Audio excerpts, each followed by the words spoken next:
अस्सलाम वालेकुम नाज़रीन, आप देख रहे हैं प्रोग्राम 7 से 8। मैं हूं किरण नाज। पीडीएम के जलसे बहुत ज़बरदस्त, मजमा बहुत ज़्यादा, वज़ीर आज़म गिलगित गए, बहुत बड़ा पावर शो, लोगों का इज़्दिहाम, अहदाफ जो भी हो, मकासद जो भी हो, इससे कता नज़र अवाम की बहुत बड़ी तादाद सड़कों पर लाने में हुकूमत भी और अपोजिशन भी कामयाब। लेकिन मेरी आंखें ढूंढती रहीं कि जब दुनिया के तमाम इस्लामी ममालिक में अवाम का समंदर निकल रहा है तो सियासत की कौन सी किताब में लिखा है कि सियासी जमातें नामूसे रिसालत के लिए नहीं निकल सकती। खैर, आप लोगों से क्या शिकवा, शुक्र अल्हम्दुलिल्लाह दुनिया भर का मुसलमान खुद बेदार है। मुझे इकबाल की वो बात याद आ जाती है कि दुनिया में दो ही कौमें आबाद हैं, एक मुस्लिम, दूसरी गैर मुस्लिम। और जब नाज़रीन मुसलमान बेदार होता है, जब उम्मती बेदार होता है तो इमानुएल मैक्रों जैसे लोगों को अपने बयान के लिए रास्ते तलाश करने पड़ते हैं। फ्रांस की क्या औकात कि वो महबूब खुदा की तौहीन कर सकें, लेकिन जब खाके बनाए गए, मुसलमानों के जज्बात को ठेस पहुंचाया गया तो तमाम इस्लामी ममालिक से जो रिएक्शन सामने आया उस पर फ्रांसीसी सदर ये कहने पर मजबूर हो गया कि जो खाके बनाए गए या सरकारी इमारतों पर लटकाए गए वो हुकूमती सरपरस्ती में नहीं हुए। इमानुएल मैक्रों को ये अंदाज़ा हो रहा है कि सूरत हाल कतई ऐसी नहीं जैसा वो समझ रहा था। डिफेंडिंग पोजीशन संभालते हुए कहता है कि मेरे बयान को भी तोड़ मरोड़ कर पेश किया गया और बहुत से लोग इस्लाम को तोड़ मरोड़ कर पेश कर रहे हैं, जिससे सबसे ज़्यादा खतरा इस्लाम को है। तो फ्रांस और उसके सदर को ये समझना चाहिए कि अभी तो शुरुआत है। जो आपके मुल्क में हुआ है अभी वो आपको डिफेंडिंग पोजीशन पर ले आया है। बहुत जल्द आप घुटनों पर भी आ जाएंगे, वरना याद रखिए कि मुसलमान सब कुछ बर्दाश्त कर सकता है, तौहीन रिसालत बर्दाश्त नहीं कर सकता। आवाम तो अपने इक़दाम से अल्हम्दुलिल्लाह ये साबित कर रहे हैं कि इस वक्त सवाल किसी आम शख्सियत का नहीं, उस हस्ती का है जो वजह तख्लीक़ कायनात। इस वक्त पूरी उम्मत मुस्लिमा का इम्तिहान है नाज़रीन, और इसमें मुस्लिम हुक्मरानों का इम्तिहान सबसे ज़्यादा सख्त है। ये मामला सिर्फ मजम्मती करारदादों और बयानात से ख़त्म नहीं होगा, अब अमली तौर पर आलमी सतह पर कानूनी जंग लड़ना होगी, और ये उस वक्त तक मुमकिन नहीं जब तक एक हो मुस्लिम हरम की पासबानी के लिए नील के साहिल से लेकर ताबखा के काशगर। प्रोग्राम का आगाज़ करते हैं। हुकूमत और अपोजिशन के बयानात और इल्ज़ामात का न रुकने वाला सिलसिला जारी। वज़ीर आज़म कहते हैं अपोजिशन मुझे ब्लैकमेल करने में नाकाम हो गई तो आर्मी चीफ और DGI पर बंदूकें तगन ली। कौम देखेगी कि किसके माथे पर पसीना आता है और किसकी टांगे कांपती हैं। जबकि वज़ीर दाखिला एजाज शाह ने अयाज सादिक के खिलाफ आर्टिकल 6 के तहत कार्रवाई का इंदिया दे दिया। कहते हैं गद्दारी के मुकदमे की दरखास्तों को कानूनी मुशावरत के लिए भिजवाया है, जबकि मरियम बीबी कहती हैं जो मयार हुकूमत तय कर रही है उन्हें भुगतना पड़ेगा। वो आज चचा और भाई से इजहार यकजहती के लिए एहतिसाब अदालत भी पहुंची। हमजा शहबाज को थपकियां भी दी, चचा को गले लगी और कहा कि जो लोग शीन लीग, नून लीग, मीम लीग की बातें करते थे उनको पैगाम मिल गया है कि हम इकट्ठे हैं। शरीफ ख़ानदान में ये इख्तिलाफात हों या ना हो, उनकी पार्टी और अपोजिशन इत्तेहाद में तो इख्तिलाफात वाज़ेह तौर पर नज़र आ रहा है। नून लीग बलूचिस्तान के सदर अब्दुल कादिर बलोच और साबिक़ वज़ीर आला सनाउल्लाह ज़हरी ने पार्टी छोड़ने की बातें की।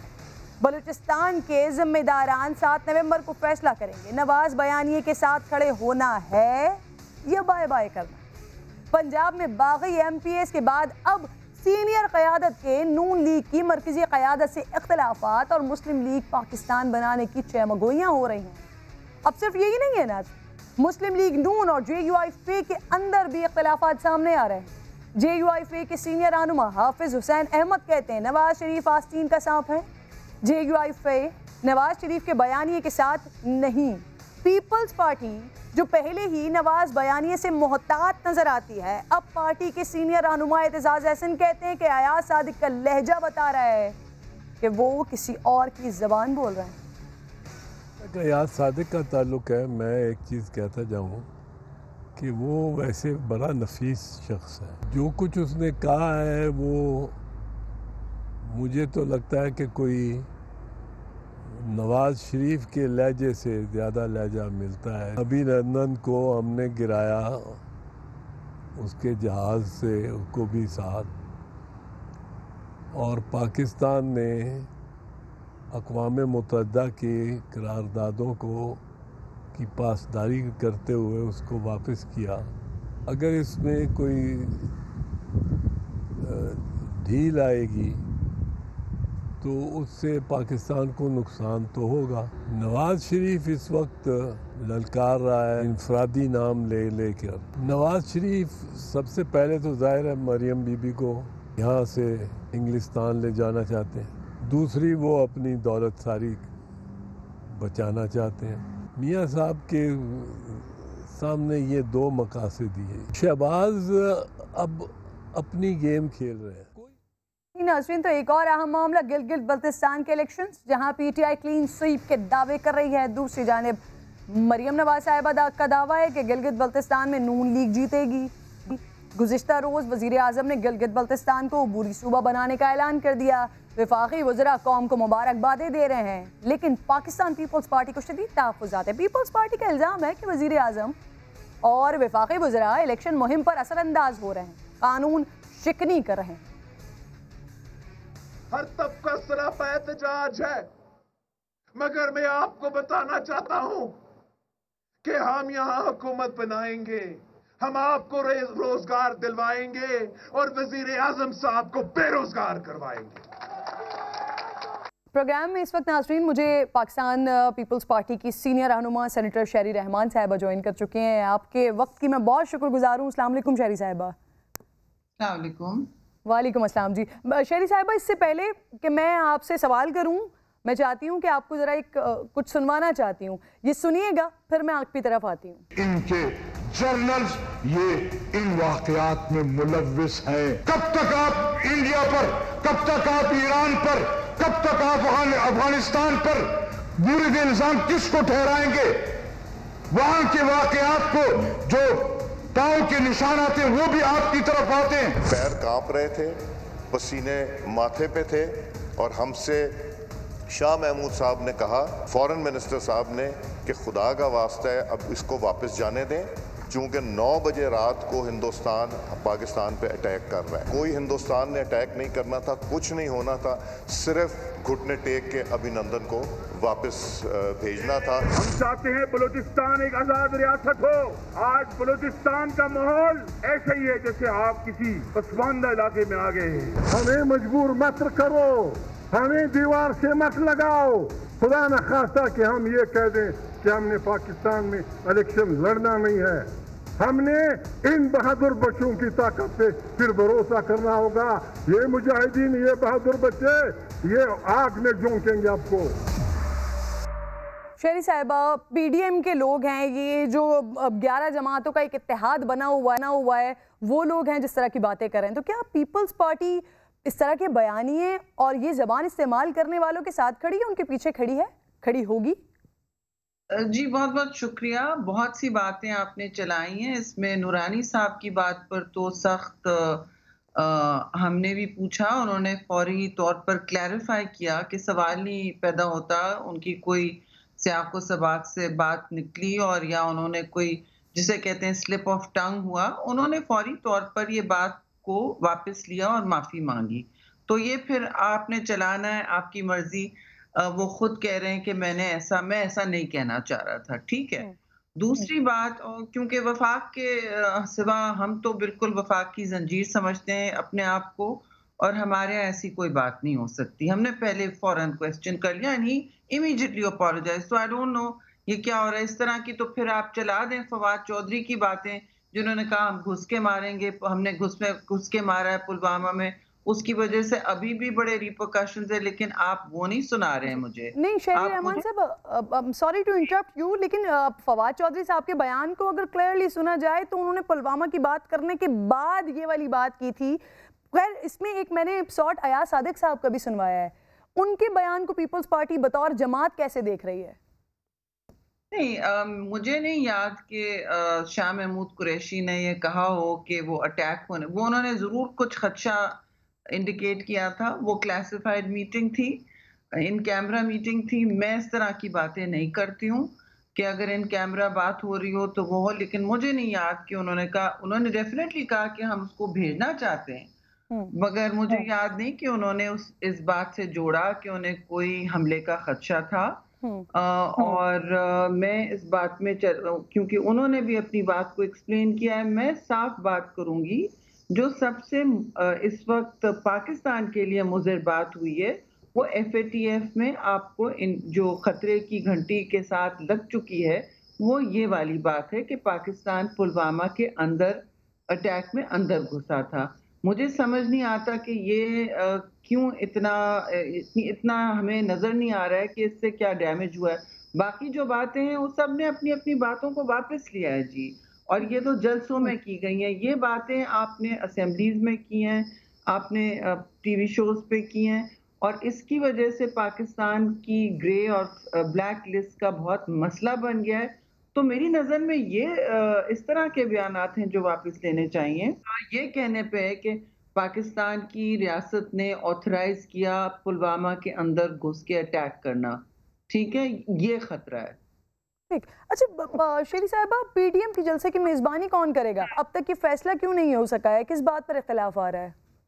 कोई इख्तिलाफ नहीं है। मेरे ख्याल में हमें कुछ कर लेने चाहिए इख्तिलाफ़ात, ताकि आप लोग कुछ चला सकें। आज भी मीटिंग थी और पेशावर में उनका लंच था मकामी लीडरान का। वो जी। सॉर्ट आउट कर लेंगे। ये इज्तिमाई भी हो सकती है, जॉइंट होस्टिंग हो सकती है। इसमें कोई खींचातानी की बात ही नहीं है। There is no problem. मैं नहीं समझती कि एक कोई मेज़बान या जो भी चूज़ करेंगे वो होंगे। इसमें देयर इज़ नो इश्यू। ये इशू होगा भी नहीं। अच्छा जी, हुकूमत गिराओ मुहिम में जो अपोजिशन इत्तेहाद है वो गिलगित बल्तिस्तान में शेरी साहिबा क्यों नजर नहीं आया? क्या आप नहीं समझती हैं कि पीपल्स पार्टी और नून लीग का इत्तेहाद पीटीआई को टफ टाइम दे सकता था? नहीं, इंशाल्लाह देगा। चेयरमैन बिलावल तो पीपल्स पार्टी तो है वहाँ मैदान में गिलगित में काफ़ी दिनों से हैं, और अभी एक और हफ्ता मेरे ख्याल में वहाँ लगेगा। मैं भी वहाँ जा रही हूँ। बात सिंपल सी है कि पीपल्स पार्टी की इस वक्त वहाँ काफ़ी एक जिसे कहते हैं ना ज़मीन से उभरती हुई ऑर्गेनिक फॉलोइंग है।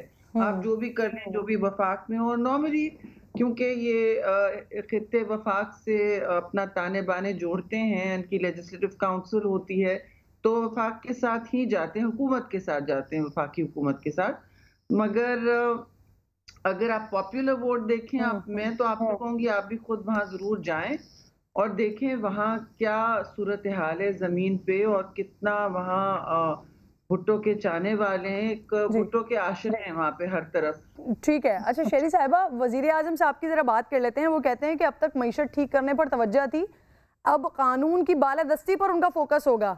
देखेंगे कि किसके माथे पर पसीना आता है और किसकी टांगे कांपती हैं। कल वजीर आजम ने गिलगित बल्तिस्तान को सूबाई हैसियत देने का ऐलान किया। क्या ये ऐलान इलेक्शन मुहिम पर असरअंदाज होगा? जी बिल्कुल, ये तो मैं कल से कह रही हूँ कि ये बिल्कुल गैर कानूनी है, और वैसे भी वो ये कर नहीं सकते। उनको तो ये सारा आइन उन्हें शायद पढ़ा नहीं होगा, उनको तरजीह नहीं है इस पर देते, लेकिन उनको पार्लियामान में 2/3 अक्सरियत की ज़रूरत है।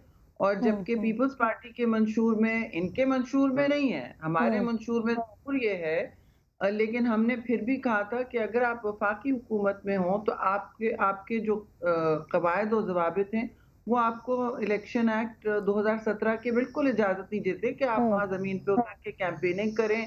उनके गंडापुर साहब मिनिस्टर हैं, वो तो बड़े डेवलपमेंट प्रोजेक्ट्स भी, स्कीमें भी, हर चीज़ अनाउंस करते जा रहे हैं।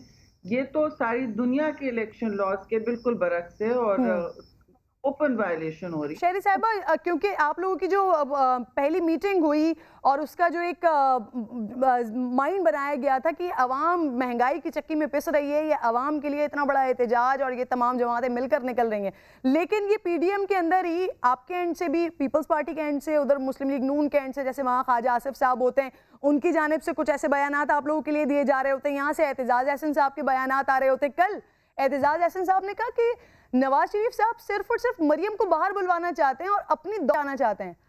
अयाज सादिक साहब के बयान के पीछे कोई और है। बतौर पार्टी आप ओन करती हैं एतजाज अहसन साहब के बयान को? देखिए, वो मेरे बहुत सीनियर हैं, वो बहुत पीपल्स पार्टी के मुश्किल वक्त में हमेशा साथ खड़े हुए हैं। वो मोहतरमा शहीद के भी वकील रह चुके हैं, हम सब के वकील रह चुके हैं। वो अब लाहौर से बैठ के जो कहना चाहें मैं उनकी तरदीद नहीं करूँगी, लेकिन बात यह है कि इस वक्त तो हमारा इत्तेहाद है, और ख्वाजा आसिफ भी जब कुछ कहते हैं वो तो मेन स्ट्रीम उनके पार्लियामेंट्री लीडर हैं। जैसे मैं कुछ कह दूं तो मुझे तो नोटिस आ जाएगा, लेकिन ख्वाजा साहब भी वो अपनी बात वापस ले लेते हैं जब कोई बात ऐसी की गई हो, पहले हुआ उन्होंने वापस ली बात, क्योंकि वो इस तरह का ओहदा इस वक्त रखते हैं जिसमें जाहिर है ये बात अच्छा शेरी साहिबा, एक तो आप कह रही हैं कि आप तरदीद भी नहीं करेंगे उनकी बात की, और दूसरी बात ये कि एतजाज हसन साहब ने अपने बयान को वापस भी नहीं लिया अभी तक। तो क्या ये जो पॉलिसी मेकिंग हुई है पीडीएम के हवाले से, जो भी कुछ मीटिंग्स हुई हैं, तो उसमें क्या कॉन्फिडेंस में नहीं लिया गया एतजाज हसन साहब को कि वो अपने बयानात दे रहे हैं? बेटा मैं कह रही हूँ अपने बयानात कोई नहीं दे रहे, इतने बड़े इत्तेहाद में ऐसा होता है। पीछे माजी में भी आप देख लें, एमआरडी एआरडी में भी कोई इतने चैनल्स नहीं थे तो बातें नहीं होती थी, जितने चैनल्स उतनी मुंह उतनी बातें। लेकिन चौधरी साहब का मैं जरूर ये कहूंगी, वो एक अपने पाए के लीडर हैं, वो जो कहते हैं वो समझते हैं कि उनका हक है वो बोलें।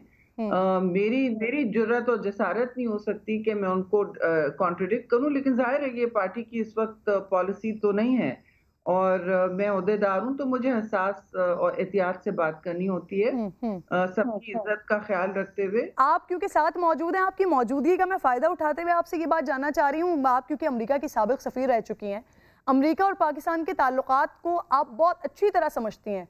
पाकिस्तान के लिए क्या बेहतर है क्या नहीं, ये आप बहुत अच्छे तरीके से समझती हैं। तो अभी अमेरिकन इलेक्शन के हवाले से ट्रंप या जो बाइडन, कौन पाकिस्तान के लिए बेहतर साबित हो सकता है? देखिए बहुत अच्छा सवाल किया है। मैं वो नहीं करूंगी जो प्राइम मिनिस्टर ने कहा है, जो वो कि उन्होंने पहले मोदी के लिए अपनी प्रेफरेंस का इजहार किया। देखिए रियासतें और बड़ी बड़ी पार्टीज जो हुकूमत में हो सकती हैं, हुकूमत में रह चुकी हैं, जो एक पब्लिक पॉलिसी लेके चलती हैं साथ, वो कभी किसी के प्रेफरेंस नहीं देती। मैं एनालिस्ट की हैसियत से आपसे कुछ कह सकती हूँ, लेकिन एज पीपल्स पार्टी में बिल्कुल कुछ नहीं कह सकती। मैं कहूंगी कि जो भी वहाँ जीतेगा, हमारी उम्मीद है कि रियासत टू रियासत, गवर्नमेंट टू गवर्नमेंट ताल्लुकात में बेहतरी आएगी। इस वक्त मगर मैं ये जरूर कहूंगी कि जो दोनों जो बाइडन और डोनाल्ड ट्रंप की जो असली अव्वलीन तरजीह है, वो चीन को एक दायरे में दायरे में रखने की है, एक हिसार में रखने की है। वो उनकी प्रिंसिपल पॉलिसी, उसमें वो दोनों डिबेट में आपने शायद देखा होगा कि डिबेट में एक से ज्यादा बढ़ चढ़ के कह रहे थे कि हम किस तरह चीन को कंटेन करेंगे। इसमें फिर इंडिया भी आ जाता है उनके पूरे रीजनल व्यू में। तो पाकिस्तान के हवाले से इतना कोई फर्क नहीं पड़ना कौन आएगा। ठीक है, बहुत बहुत शुक्रिया शेरी रहमान साहिबा, बहुत बहुत शुक्रिया आपका। प्रोग्राम में शाहिद खाकान अब्बासी साहब, पाकिस्तान मुस्लिम लीग नून के सीनियर रहनुमा, साबिक वज़ीर आज़म, मुझे ज्वाइन कर चुके हैं प्रोग्राम में। बहुत बहुत शुक्रिया अब्बासी साहब आपके कीमती वक्त का। सबसे पहले तो सर आप अभी गुफ्तगू सुन रहे होंगे शेरी रहमान साहिबा की, तो मैं यहीं से बात का आगाज़ कर लेती हूँ। जो एयाज सादिक साहब ने बयान दिया, शेरी रहमान साहबा ने भी कंफर्मेशन दी है इस बात की कि वो खुद भी उस मीटिंग का हिस्सा थी, और जो कुछ उन्होंने कहा है शाह महमूद कुरैशी के हवाले से, ऐसा तो कुछ हुआ ही नहीं था। तो क्या अब एयाज सादिक साहब अपने इस बयान की माफ़ी मांगेंगे इस बयान पर? क्योंकि वो मार्का जो जीता हुआ मार्का था एक, उसको दुश्मनों ने अपने फेवर में इस्तेमाल किया उनकी इस बात की वजह से। अब्बासी साहब देखिए, जो एयाज सादिक साहब ने कहा वो रिकॉर्ड का हिस्सा है, कौमी असम्बली के रिकॉर्ड का हिस्सा है। कौमी असम्बली में जो भी आदमी तकरीर करता है, वो जो बहस हो रही होती है उस पर अपने जज्बात का, अपने ख्यालात का इजहार करता है। तो जो एयाज सादिक साहब ने कहा वो सबने सुन लिया है। उससे पहले जो बात हुई है, दीगर वज़रा ने जो इल्ज़ामात लगाए हैं, उन्होंने उसी पैराए में उनके इल्ज़ामात का जवाब दिया है। तो उसने अब क्या माजरत करनी है, तो सारे ही माजरत कर लें तो अच्छा है। एक दूसरे को गद्दार नहीं कहना चाहिए, एक दूसरे को इंडियन एजेंट नहीं कहना चाहिए, गुलभूषण का यार नहीं कहना चाहिए, मोदी का यार नहीं कहना चाहिए। ये बड़ी घटिया बातें होती हैं, और ऐसे मामला फिर वहाँ से गलतफहमियाँ पैदा होती हैं। अब एयाज सादिक साहब के बयान से भी तरह तरह के माने उसे अखज़ किए जा रहे हैं। जो उसके बाद फवाद चौधरी साहब ने बात की, उसको इंडिया के प्राइम मिनिस्टर ने भी इस्तेमाल किया है। ये अजीब अजीब से मामलात हैं। हमें तो मुल्क के मसाइल पर तवज्जो देनी चाहिए। जो आज महंगाई है, जो मुल्क में तकलीफ़ है लोगों को, ये पुरानी घिसी पिटी बातें छोड़ दें। अगर किसी ने कोई गलत बात की है तो स्पीकर साहब को हज़फ कर देनी चाहिए थी, बात वहाँ पर ख़त्म हो जाती। अगर एयाज सादिक साहब पे कोई इल्ज़ाम लगाना है तो इल्ज़ाम लगा दें। वो माजरत मांग लेंगे, आप भी सारे माजरत मांग लें। जी अब्बासी साहब, शेरी रहमान साहिबा कह रही हैं कि ऐसा तो कुछ हुआ नहीं था। आपको सर याद है जो बात एयाज सादिक साहब ने की, ऐसा कुछ हुआ था उस मीटिंग में? सर देखिए मोहतरमा, मैंने ये बात कई जगह कह चुका हूँ कि जो एयाज सादिक साहब ने जिस बात का जिक्र किया है, ये उस मीटिंग के कमरे में उनका और शाह महमूद साहब का मुकालमा था आपस में। एयाज सादिक साहब ने कोई बात भी उस मीटिंग के हवाले से नहीं की। उन्होंने जो वहाँ पर कैफियत देखी वज़ीर ख़ारजा की, उसका जिक्र किया है, और जो उन्होंने ज़ाती तौर पर उनसे बात की उसका जिक्र किया है। मैं भी उस मीटिंग में था, मुझे कोई ऐसी बात वहाँ पर अभिनंदन की बात मुझे याद नहीं आती वहाँ पर को की गई हो। ये उनका एक ज़ाती मुकालमा था जिसको उन्होंने जिक्र किया है। सही, यानी आप कह रहे हैं कि ये जो गुफ्तगू हुई है एयाज सादिक साहब की और शाह महमूद कुरैशी की, ये ज़ाती तौर पर और ये इन दोनों की गुफ्तगू हुई है, या फिर उनकी कैफियत को देखते हुए खुद एयाज सादिक साहब ने असबर किया कि शायद इस तरह की सिचुएशन पैदा होने वाली है, या इस तरह के उनके पसीने छूट रहे हैं, टांगे काँप रही हैं, उस बात का इजहार एयाज सादिक साहब ने असेंबली में किया? सर देखें, ये समझने के लिए आपको वज़ीर ख़ारजा की भी जो असेंबली में तकरीर थी वो देखनी होगी, और एयाज सादिक साहब से पहले जो 3 वफाकी वज़रा ने तकारीर की थी वो भी देखनी होगी कि किस पैराए में एयाज सादिक साहब ने बात की है। एयाज सादिक साहब ने उस मीटिंग के अंदर जो गुफ्तगू हुई उसका कोई हवाला नहीं दिया। उन्होंने जो शाह महमूद कुरैशी साहब वज़ीर ख़ारजा हैं, जो उनके पास आए, उनसे जो गुफ्तगू की उसका हवाला दिया है। वो मीटिंग की गुफ्तगू का हिस्सा नहीं थी। सही, ये सारी बात है। जहाँ तक मुझे इस बात का इल्म है, इसकी वजाहत या शाह महमूद कुरैशी साहब कर सकते हैं या एयाज सादिक साहब कर सकते हैं। ठीक। अच्छा अब्बासी साहब, सर आप लोग हुकूमत गिराने के लिए निकले थे, खुद अपनी ही पार्टी को सर संभाल नहीं पा रहे हैं। पंजाब में MPS की बात, अब बलूचिस्तान की क़यादत सर पार्टी छोड़ने के दम पर है। अब्दुल कादिर बलोच साहब को मनाने के लिए कोई राब्ता किया जा रहा है? सर देखिए, हम हुकूमत गिराने नहीं निकले, हम मुल्क के मसाइल हल करने के लिए, अवाम जो तकलीफ़ में है महंगाई की वजह से, मुल्क में बदनवानी की वजह से, मुल्क में नाअहल हुकूमत की वजह से, जो मुल्क में तरक्की ख़त्म हो गई है, जो मुल्क में आज आटा 80 रुपये का बिक रहा है और चीनी 110 की बिक रही है, इसके ख़ात्मे के लिए आज अवाम तकलीफ़ में है, उनकी तकलीफ़ दूर करने के लिए जी कुछ हमारे जो MPA इलेक्ट हुए थे हमारे टिकट पर, उन्होंने ये मुनासिब समझा कि वो पार्टी से अलहदा हो जाएं, हमने उनको अलहदा कर दिया, बात ख़त्म हो गई। जो जनरल कादिर बलोच साहब जो PMLN बलूचिस्तान के सदर थे, वो नाराज़ इस बात पर मुझसे हुए कि मैंने नवाब सनाउल्लाह ज़हरी साहब को दावत नहीं दी PDM के जलसे में। उन्होंने कहा जी ये मेरी बड़ी तज़हीक है, मेरे वो सरदार हैं, मैं ये तज़हीक बर्दाश्त नहीं कर सकता, तो मैं पार्टी में नहीं रह सकूँगा। मैंने कहा ये आपका फ़ैसला है, क्योंकि सनाउल्लाह ज़हरी साहब जमात के अंदर पिछले 2.5 साल में एक्टिव नहीं रहे हैं, PDM की तहरीक का हिस्सा नहीं है, तो मैं उनको दावत नहीं दे सकता। ये बात वहीं पर शुरू हुई और वहीं पर ख़त्म हो गई। अच्छा सर, शाहिद खाकान अब्बासी साहब और मुस्लिम लीग नून, सर मुझे थोड़ी सी वजाहत करने दीजिएगा। पिछले दिनों गालिबन आपने कोई डायलॉग की बात की थी, मोहम्मद जुबैर साहब किसी चैनल पर आए, उन्होंने इंटरव्यू में कहा कि डायलॉग अगर हो सकता है तो सिर्फ इसी बात पे हो सकता है कि हुकूमत इस्तीफे अपने दे कब रही है। आप कह रहे हैं हम हुकूमत गिराने नहीं आए, तो क्या शाहिद खाकान अब्बासी साहब का, PMLN का, या नवाज शरीफ साहब का, मरीम नवाज साहिबा का बयानिया क्या अलग अलग है? आप हुकूमत कह रहे हैं, आप हुकूमत गिराने नहीं आए, वो कह रहे हैं कि बात सिर्फ यही हो सकती है कि अपने इस्तीफे कब दे रहे हैं। देखिए, ये हर शख्स जैसे आप इंटरव्यू करते हैं वो अपनी तरीके से बात करता है। PDM का मकसद जो है पाकिस्तान के अवाम को, उनकी तकलीफ़ को दूर करना, पाकिस्तान के मसाइल को हल करना है। उसके अंदर हुकूमत को गिराना भी शामिल है। हुकूमत तो गिरी हुई है, उसको घर भेजना है और एक नया सोशल कॉन्ट्रैक्ट मुल्क में होगा। मुल्क को आइन और कानून के मुताबिक चलाना पड़ेगा, जो आज नहीं चल रहा। इसी वजह से ये सारी तकालीफ हैं। जो मैं भी अभी आपसे बात कर रहा हूँ, मैं अपनी ज़ाती राय का इजहार कर रहा हूँ, आप मेरा इंटरव्यू कर रही हैं। अगर आप सेक्रेटरी जनरल PDM का इंटरव्यू करना चाहती हैं, मैं वो कर लें। अगर आप SVP PMLN का करना चाहती है वो कर लें। जो डायलॉग की बात है, मैंने ये हमेशा कहा है और ये मेरी ज़ाती राय है कि हर मसले का हल डायलॉग से निकलता है। अब्बासी साहब, मैं माजरत खाऊं, मुझे आपको कट करना पड़ा सर। एक छोटा सा मुझे ब्रेक लगा, किससे होगा इस पर मैं आपसे बात करूंगी एक ब्रेक के बाद।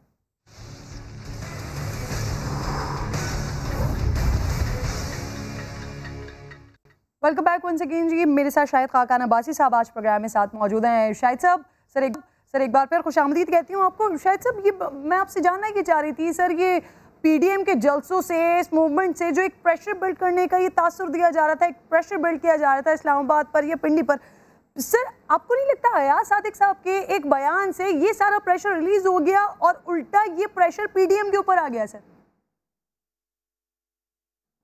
नहीं मोहतरमा, प्रेशर है आज मुल्क में महंगाई का, प्रेशर है आज मुल्क में बेरोज़गारी का, प्रेशर है आज मुल्क में जो तरक्की रुक गई है, जो कारोबार कम हो गया है, जो हर आदमी परेशान है, वो प्रेशर है। अयाज सादिक साहब ने जो बयान दिया है उससे जो आप नतीजा अखज़ कर लें, उसका इन मामलात से कोई ताल्लुक़ नहीं है। वो पार्लियामान की एक मामूल की डिबेट का हिस्सा है। आप मुल्क के मसाइल की बात करें, जब तक मुल्क के मसाइल की हल नहीं होगा तो पीडीएम तो अपना काम कर रही है। इसके बाद कन्वेंशन हो रहे हैं, उसके बाद 3 जलसे हो रहे हैं, फिर एजुटेशन है, फिर लॉन्ग मार्च है। अच्छा, वो जारी रहेगा। सर ये जो आप सोशल कॉन्ट्रैक्ट के ब्रेक से पहले बात कर रहे थे, सर ये मैं जानना चाह रही हूँ, ये सोशल कॉन्ट्रैक्ट किसके साथ होगा सर? इसके फरीकैन कौन होंगे? ये आईने पाकिस्तान से ऊपर होगा या आईने पाकिस्तान के नीचे होगा? अगर मैं नवाज शरीफ साहब की बात को कोट कर दूँ तो उनके लिए तो मौजूदा चीफ और ISI चीफ वो उनके लिए नाकाबिल कबूल है। तो सर ये पीपल्स पार्टी, मुस्लिम लीग नून, PTI इनके दरमियान होगा या फिर इसमें अदलिया और सर फौज भी हिस्सा होगी, इसके फरीक होंगे? सर ये सोशल कॉन्ट्रैक्ट होगा किसके साथ? मतलब सबसे पहले तो हमें इतराफ़ करना पड़ेगा कि हमारा मुल्क में आज बेपनाह, हमारे मुल्क में बेपनाह मसाइल हैं। जो हम हाइब्रिड मॉडल लेकर आए थे वो नाकाम हो चुका है। आज मुल्क मुश्किल में है, अवाम तकलीफ़ में है। जब ये बात का आप इतराफ़ कर लेंगे तो उसके बाद मामला बड़ा आसान है। फिर जो भी अरबाब इख्तियार और अरबाब इक़्तिदार हैं उनको बैठना पड़ेगा एक टेबल पर।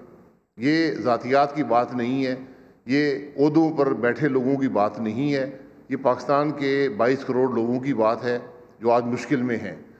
तो आज चाहे आप पॉलिटिकल सेटअप में हो जो कॉन्स्टिट्यूशनल सेटअप है, चाहे आप फ़ौज में हो, इंटेलिजेंस के इदारों में हो, आप जुडिशरी में हो, मीडिया में हो, नैब में हो, ये इदारे हैं जो असरअंदाज हो रहे हैं पाकिस्तान में जो मामलात हैं। और आज जो कुछ पाकिस्तान में सबकी ज़िम्मेदारी है, इसको बेहतर बनाना भी इनकी ज़िम्मेदारी है। इन सबको एक टेबल पर बैठना होगा। अपनी छोटी छोटी जो 1.5 ईंट की मस्जिदें बनाई हुई हैं इससे बाहर निकलना होगा। वरना आज हमें कम से कम मुझे इस बात का इतराफ़ है, नज़र आता है कि आज मुल्क की बेपनाह मुश्किलात हैं और हम एक बड़े नुकसान की तरफ जा रहे हैं।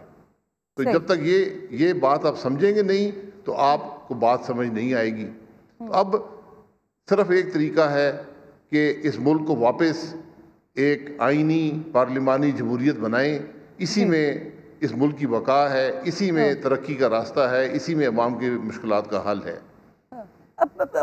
सर सोशल कॉन्ट्रैक्ट के लिए आपने कहा पहले एतराफ़ करना होगा और फिर उसके बाद सबको टेबल पर बैठना होगा, फौज भी, अदलिया भी। मुस्लिम लीग नून सर इस पर राजी होगी? वो बैठेगी उस टेबल पर? सर फौज के साथ सारे बैठेंगे जी, मुस्लिम लीग नून भी बैठेगी। जो भी इस मुल्क में जिम्मेवार हैं, इस मुल्क में जितने फौज जिम्मेदार है, जितनी अदलिया जिम्मेदार है, जितनी मीडिया जिम्मेदार है, इतने ही सियासी लोग भी जिम्मेदार हैं। तो सब सियासी लोगों को बैठना होगा, क्योंकि जिस तरह हम मुल्क को चलाते रहे और चला रहे हैं ये नहीं चल रहा। इस बात का इतराफ़ कर लें, हम ज़वाल पजीर हैं, इस बात को मान लें। आंखें बंद करने से मामलात हल नहीं होंगे।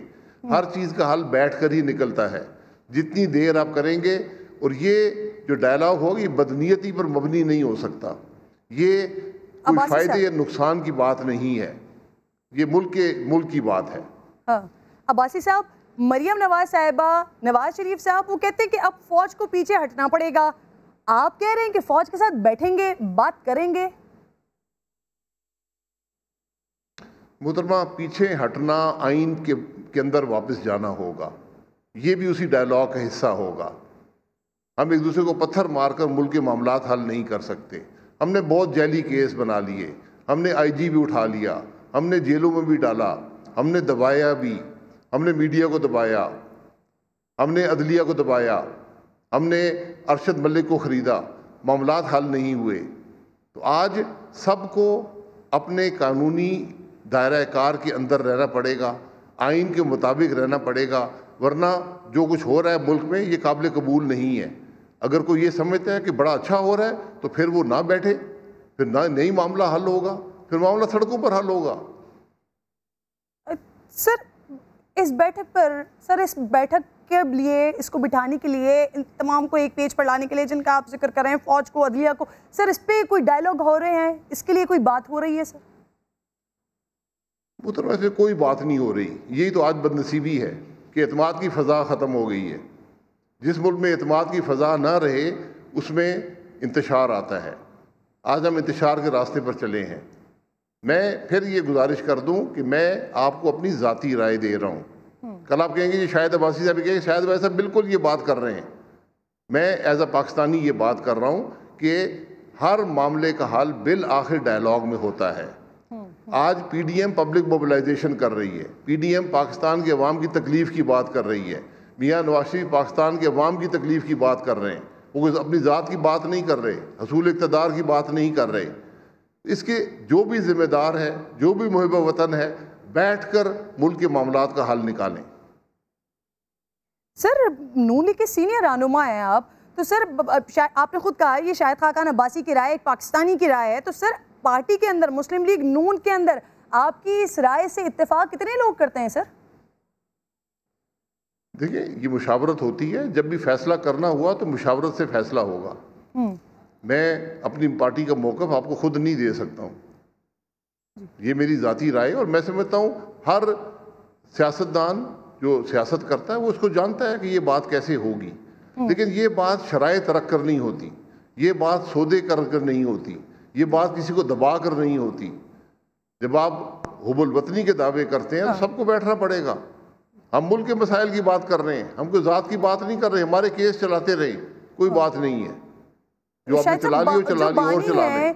जो लीडर्स हैं उनके लिए वो कैटेगोरिकली दो लोगों के लिए कहते हैं कि वो काबिल कबूल नहीं है। अगेन मैं मोहम्मद जुबैर साहब वाली बात करूंगी, वो कहते हैं डायलॉग सिर्फ इसके अलावा के फ़ौरन से निकाल दिया जाए, इस्तीफ़ा दे दिया जाए, इसके अलावा कोई बात नहीं हो सकती।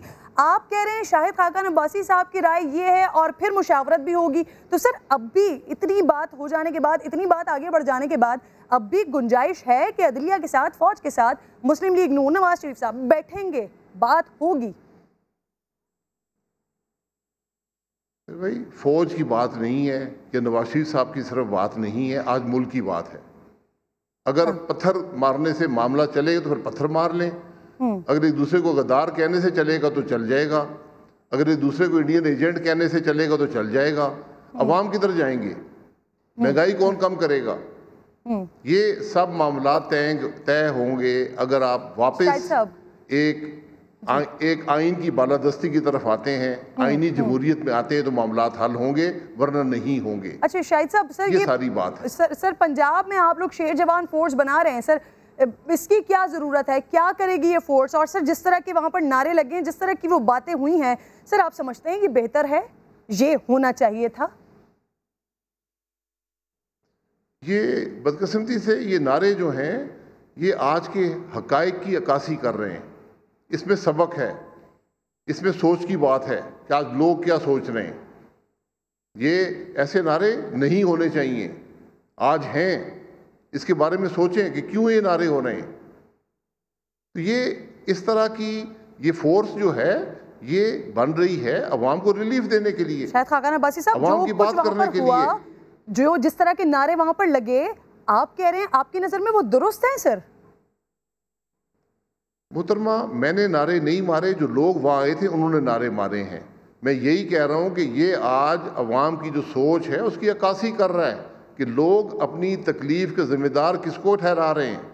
इस बात को समझें, इस बात को सोचें, मामलात को हल करें। अगर आप मुल्क को कि अवाम की तकलीफ़ दूर नहीं करेंगे, महंगाई को ख़त्म नहीं करेंगे, तो फिर लोग इल्ज़ामात लगा रहे हैं। आज अपोजिशन जो कह रही है वो यही कह रही है कि मुल्क के मामलात दुरुस्त कौन करेगा। मुल्क 2 साल पहले कहाँ था, आज कहाँ पर है? सर मामलात इसके जिम्मेदार कौन है? लिए सर ये जो शेर जवान फोर्स बनाई है, मामलात को दुरुस्त करने के लिए बनाई गई है, और ये सर कैसे मामलात को दुरुस्त करेगी? कुछ भी है, आप लोगों के पास हुकूमत तो नहीं है, कैसे काम करेगी सर? वो हमारी वो हमारी पार्टी का मामला है, हम जो मर्जी करें। हमारी पार्टी के अंदर यूथ विंग भी है, हमारी पार्टी के अंदर MSF भी है, लेबर विंग भी है, एक और विंग बनाया गया है नौजवानों का। उसका किसी और से कोई ताल्लुक नहीं, कोई गैर कानूनी काम नहीं कर रहा, वो टाइगर फोर्स नहीं है जो अदलिया के कामों में इंटरफेयर कर रही है, जो इंतजामिया के कामों में। यही जानना चाह रही हूँ मैं, उसका काम क्या होगा, कैसे काम करेगी? ये मोबिलाइजेशन है नौजवानों की, उनको पॉलिटिकल मेन स्ट्रीम में लाने की ज़रूरत है। आज हम सबसे दुनिया के जो बड़े ममालिक हैं उनमें यंग मुल्क हैं, उसमें नौजवानों को इस मेन स्ट्रीम में लाने की ज़रूरत है, उनको पॉलिटिकल प्रोसेस का हिस्सा बनाने की ज़रूरत है। ये सारी यूथ विंग, सर आपका यूथ विंग भी तो यही काम करता है ना अब्बासी साहब? नहीं जी, यूथ विंग के और काम है। जो ये फोर्स है ये एक ख़ास मकसद के लिए है, और वो मकसद यही है कि जो अवाम की तकालीफ हैं उसके अंदर वो हिस्सा ले सकें, जहाँ कोई मोबिलाइजेशन हो उसके अंदर हिस्सा ले सकें। ये मामला अब हम पे छोड़ दें, हमारी जमात चलाना छोड़ दें। सही। अब्बासी साहब, मैं आखिर में सर आपसे ये जानना चाहूँगी, ये गिलगित बल्तिस्तान को सर सूबा बनाने के लिए आईनी तरमीम लाई गई, तो मुस्लिम लीग नून उसकी हिमायत करेगी सर? आईनी तरमीम लेकर आए, उस पर बात होगी, असेंबली के अंदर डिबेट होती है, ये पहले फैसले नहीं होते। गिलगित बल्तिस्तान के अवाम का क्या बनेगा उसके अंदर?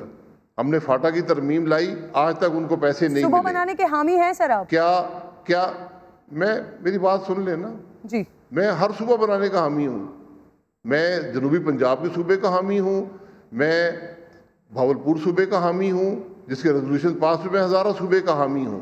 दीगर भी कोई सूबा पाकिस्तान में बनना चाहिए वो भी बना दें, गिलगित बल्तिस्तान भी बना दें। उसके असरात क्या होंगे, ख़ास तौर पर गिलगित बल्तिस्तान के असरात कश्मीर के इशू पर, उसके गिलगित बल्तिस्तान के अवाम पर।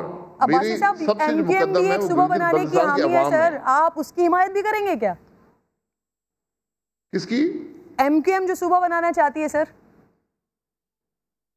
जी, सिंध असेंबली रेजोल्यूशन पास कर दे, हम उसके हक में।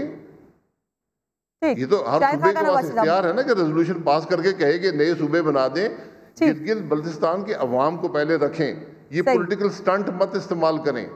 ठीक है, ये जो पॉलिटिकल स्टंट होते हैं, इलेक्शन आ गए तो गिलगित बल्तिस्तान याद आ गया। जी, बहुत बहुत शुक्रिया शाहिद खान अब्बासी साहब। प्रोग्राम मौजूद है, एक छोटा सा ब्रेक मुझे लेना है, ब्रेक के बाद वापस आती हूँ। अमेरिकन इलेक्शंस पाकिस्तान पर इसके क्या असर होंगे और कौन सदर होगा जो पाकिस्तान के लिए बेहतर साबित हो सकता है या फिर कोई फ़र्क नहीं पड़ेगा, बात करती हूँ ब्रेक के बाद।